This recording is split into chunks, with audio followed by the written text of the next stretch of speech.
ஜீ தமிழ்ல ஒளிபரப்பாகி வர வீரா சீரியல் பாத்தீங்கன்னா இப்ப பரபரப்பான கட்டத்தை நோக்கி போயிட்டு இருக்கு. இந்த நிலையில வீரா சீரியல்ல எல்லாருக்குமே ஃபேவரட்டான மாறன் அப்படின்ற கேரக்டர்ல நடிச்சிட்டு வந்த அருண் முத்துசாமி அவர்கள் பாத்தீங்கன்னா இப்ப வீரா சீரியலை விட்டு விலகிட்டாரா அப்படின்னு சொல்லிட்டு ரசிகர்கள் பலருமே சந்தேகத்துக்குள்ள உள்ளாக்கி இருக்காங்க. சீரியலை விட்டு மாறன் விலகுறாரு அப்படின்னு சொல்லி பேசுறதுக்கு முக்கிய காரணம் என்னன்னு பாத்தீங்கன்னா, அவர் இப்ப சின்ன திரையிலிருந்து வெள்ளித்திரைக்கு ஒரு கதாநாயகனா வந்து நடிக்க போறாரு. அதாவது மாறன் அவர்கள் பார்த்தீங்கன்னா முதல் முறையாக பிக் ஸ்க்ரீனில் வந்து வரப்போகிறாரு. இப்போ ரீசெண்டாக நடுநாடு அப்படின்ற திரைப்படத்தில் அவர் ஹீரோவாக நடிச்சிருக்காரு.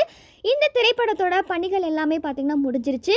அது மட்டும் இல்லாமல் இந்த படத்தோட ஆடியோ லான்ச், ட்ரெய்லர் மற்றும் இந்த படத்தோட ட்ரீசர் வெளியீட்டு விழா பார்த்திங்கன்னா இப்போ ரீசெண்டாக தான் ரொம்பவுமே பிரம்மாண்டமாக நடந்து முடிஞ்சுது. இந்த நடுநாடு திரைப்படத்தோட டீசருமே பார்த்திங்கன்னா இப்போ சோஷியல் மீடியாவில் நல்ல வரவேற்பையுமே பெற்றிருக்கு.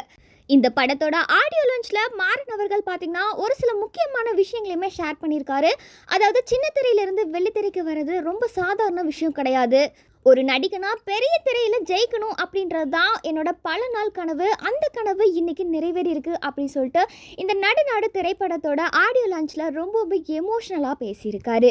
இப்படி இருக்கிற சூழலில் இந்த ஒரு திரைப்படத்தை தொடர்ந்து அடுத்தடுத்து அவருக்கு திரையில் நடிக்க மிகப்பெரிய ஒரு வாய்ப்பு கிடைச்சா இதுக்கப்புறம் வீர சீரியல் அவர் எப்படி தொடர்ந்து நடிப்பார், ஒருவேளை விலகிடுவாரோ அப்படின்னு சொல்லிட்டு ரசிகர்கள் பலருமே சோஷியல் மீடியாவில் கேள்வி கேட்டு வராங்க. ஆனால் இதில் ஒரு முக்கியமான விஷயம் என்னன்னு பார்த்தீங்கன்னா, மாறன் இப்போ வீர சீரியலை விட்டு விலகுறாரு அப்படின்னு சொல்லிட்டு எந்த ஒரு அதிகாரப்பூர்வமான செய்தியும் வெளியாகல. மாறன் கேரக்டரில் வழக்கம் போல் அவர் வீர சீரியலில் நடிச்சுக்கிட்டு தான் இருக்காரு.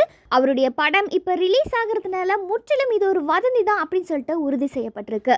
சின்ன திரையிலிருந்து முதல் முறையாக பிக் ஸ்க்ரீனில் வரப்போகிற மாறன் அவர்களுடைய நடிப்புக்கு யார் யாரெல்லாம் ஆவலோட காத்திருக்கீங்க, அவருக்கு கிடைச்ச இந்த திரைப்பட வாய்ப்புகள் குறித்து நீங்கள் என்ன நினைக்கிறீங்க அப்படின்றத மறக்காமல் கமெண்ட் செக்ஷனில் பதிவு பண்ணுங்கள்.